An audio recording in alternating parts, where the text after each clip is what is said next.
So briefly, who was the Red Baron? So many of you might know the Red Baron from Snoopy and the cartoon, the Red Baron, Curse You Red Baron, and that sort of thing.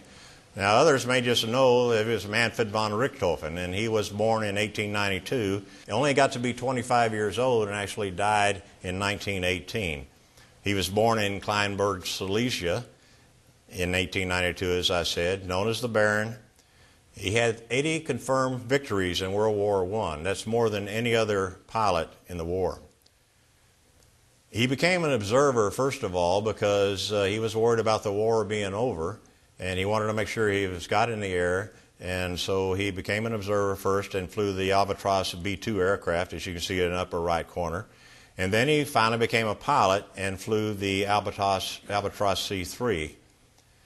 He was awarded the Blue Max Award. Now, the Blue Max was for gallantry and is equivalent to the U.S. Medal of Honor and the British Victoria Cross, as you can see in the middle of the picture. Eventually, he was given command of his own fighter squadron, Yasta 11, in an extremely productive organization. And most of his flying in that was in the Albatross D-2, D-3 aircraft, where he got most of his victories.